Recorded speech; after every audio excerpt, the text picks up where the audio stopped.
Fox News alert. Fox News can confirm now that the U.S. has dropped a large bomb in eastern Afghanistan after a Green Beret was killed fighting ISIS there. Jennifer Griffin is at the Pentagon right now and has all the breaking details. This is breaking right now. Jennifer, what do we know? Well, Sandra, this is not just a large bomb. It is the largest bomb in the Air Force arsenal. It's known as the Massive Ordnance Air Blast, MOAB, also called the mother of all bombs in common parlance by the Air Force. And we've just been able to confirm with the Pentagon that the U.S. Air Force in Afghanistan, in Nangarhar province, dropped this bomb, which is 21,000 pounds of ordnance. It's the first time that it has been used in combat. It dropped it in Nangarhar province, not far from where that Green Beret Special Forces soldier was killed on Saturday. He was killed in small arms fire as he was going against some ISIS targets in Afghanistan. Now we understand that this 21,000-pound bomb has been dropped not long ago. Again, it has never been used in combat before. It was developed by the Air Force in 2003. We started hearing about it at the start of the Iraq War. I remember it was often talked about in terms of a potential weapon to be used in the event that there were military strikes against Iran's nuclear program, because this is a very special kind of bomb that is a concussive weapon. It does not penetrate into the ground, but in fact, it is capable of destroying tunnels and a large surface area. So we're getting more details right now, but this has just occurred in Afghanistan as far as we know. About that, Jennifer, the tunnels that you mentioned, what more can you tell us specifically about the area in which this large bomb was dropped? Well, Nangarhar province is in eastern Afghanistan. It's along the Pakistan border, a very mountainous region. It is not clear how, what is baffling at this moment in time is how would one know that there were not civilians in that area, because this is a very mountainous area, and the bomb blast radius for a bomb that is 21,000 pounds. Just to give you some idea, Sandra, a Tomahawk missile has 1,000 pounds of warhead on it, explosive on board. And remember, 59 of those Tomahawks were fired into Syria. We saw the effects of those blasts. So it's really hard to imagine. I think we're getting a video right now of the Air Force test of the MOAB, the Massive Ordnance Air Blast.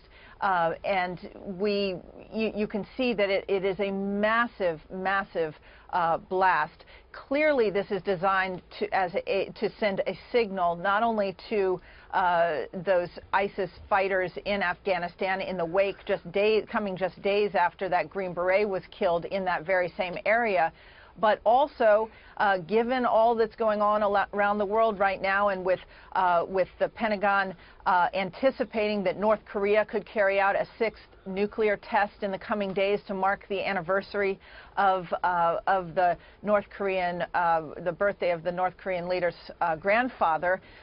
Clearly, this is designed to send a signal to U.S. adversaries that the U.S. has quite a range of weapons in its arsenal, and to deter any kind of adventurism in the coming days. Jennifer, Bill Hemmer, just looking at that map, this is a part of that country that this is Tora Bora, it's the Khyber Pass, it's the Haqqani network, which has been such a nuisance for so long. We would often think about this part of the country in the original War on Terror, late 2001. And al-Qaeda certainly, perhaps Osama bin Laden, using that part of the country to get out into Pakistan. But when you describe ISIS in Afghanistan now, do we believe that this transformation has happened entirely? Or is ISIS and al-Qaeda part of the same thing in that country? Well, Bill, it's very difficult to separate the two. What we have seen in recent months and years is that there are those on the ground in Afghanistan who have started to pledge their loyalty to ISIS. But are they foreign fighters who came from Syria who are who belong to ISIS.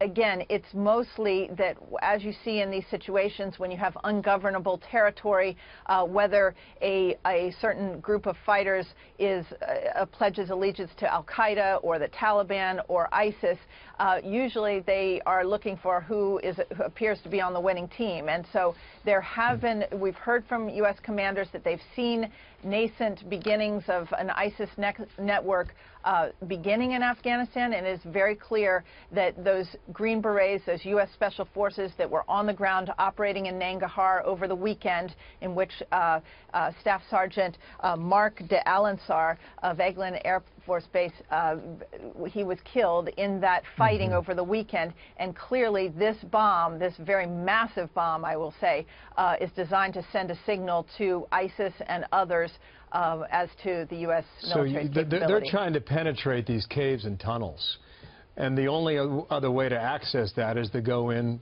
hand-to-hand combat, literally. But the power and the force of this bomb, Jennifer, it could take the top of a mountain off with it. Oh, I mean, this is the largest non-nuclear weapon in the U.S. arsenal. Wow. And so, truly, this is not just a symbolic weapon, it is a very powerful weapon. And it is clearly, I mean, I don't have in front of me right now what the radius of such a bomb blast would be, but it is, this is a massive piece of ordnance. There's a reason that the Air Force refers to it as the mother of all bombs. And yes, it is the largest weapon in the Air Force arsenal short of a nuclear weapon. Jennifer, it's Melissa Francis. Really quickly, I mean, put that in context for us. When's the last time in this region we've done something like this? So for our audience, you can think about how significant it is versus what we've been doing recently in the area, because it's a big deal, right? Oh, it's a big deal. It's hard to really first of all, they've never done, the U.S. military has never done anything of this magnitude in Afghanistan.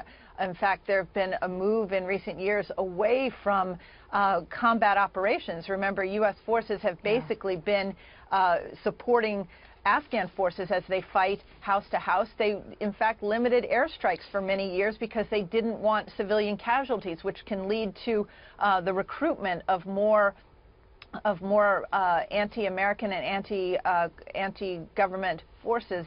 And so it is really somewhat head-scratching as to why such a massive bomb would be used at this moment in time, other than, of course, the fact that we know that in this area a Green Beret was killed on Saturday. So, Jennifer, as we try to wrap our minds around this, you just said that this has never been used in Afghanistan.